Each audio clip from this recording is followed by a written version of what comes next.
Colegas advogados e advogadas que trabalham com o direito bancário. Por exemplo, questões envolvendo fraude, revisionais bancárias e assim por diante.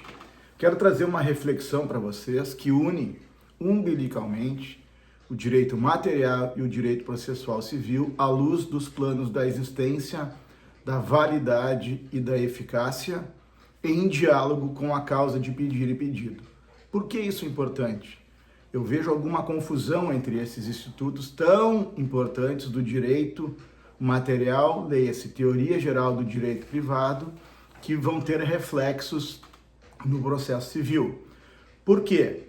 Se eu afirmo em juízo que o meu cliente foi vítima de uma fraude e está sendo cobrado pelo banco, esta afirmação, vítima de uma fraude, é a causa de pedir de um pedido de declaração de inexistência de eventuais débitos. E aí, acumulado, evidentemente, com uma cobrança de algo que está sendo retirado da conta e talvez um pedido de dano moral. Por outro lado, se o nosso cliente contratou, por exemplo, um cartão de crédito mediante uma ligação telefônica, uma chamada de vídeo, foi ao banco, ok? Mas não sabia o que estava fazendo ou se diz que foi induzido em erro, ok? A indução em erro como defeito de um negócio jurídico leva à anulabilidade desse negócio e eventual ressarcimento e pedido de danos morais.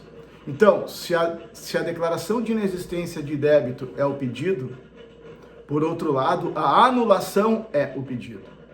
Como eu vou anular algo que inexiste? E como eu vou declarar inexistente algo e depois dizer que ele é anulável? Vocês estão entendendo? Então vejam, se analisando o nosso ilustre Pontes de Miranda, quando ele traz os planos da existência, da validade e da eficácia, para eu afirmar que algo é nulo ou anulável, ele primeiro tem que ter existido. Por outro lado, se ele sequer existiu, como ele vai ser anulado ou declarado nulo? A sentença declara, tem uma natureza. A sentença anula, tem outra natureza. Podem aí se sintonizar pedidos de ressarcimento, de cobrança e danos morais, tanto na questão da inexistência como da anulabilidade. Mas aí uma parte da sentença condena, restitui. Mas ela, para condenar e restituir, ela analisa se o prejuízo decorre da inexistência, pura ausência de manifestação de vontade em consentir com determinado negócio jurídico, como uma fraude, por exemplo, ou uma coação física, um assalto, ou então que o cliente consentiu, manifestou vontade em contratar X, mas esta manifestação de vontade foi viciada, defeitos do negócio jurídico. Aí ela será, então, objeto de análise se o negócio desconstituído ou não. Mas para eu desconstituir algo juridicamente, ele primeiro, tem que ter o quê? Existido. Nós não podemos confundir os planos da validade, da existência, validade e eficácia, porque serão objeto de naturezas distintas de pedido, especialmente de causa de pedir, e a própria sentença, que ora pode declarar inexistente e determinar o ressarcimento, que ora pode anular e determinar o ressarcimento, e em ambos os casos, talvez aí uma pretensão acolhida também em termos de danos morais.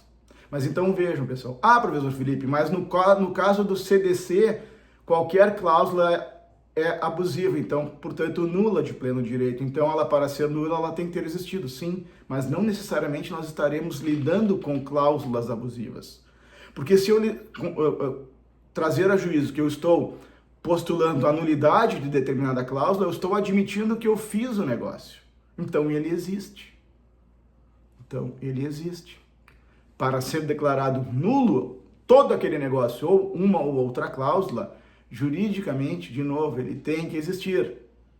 Então, cuidado com causas de pedir para eu não confundir questões de nulidade ou anulabilidade com algo que sequer inexiste. Fica a dica do prof.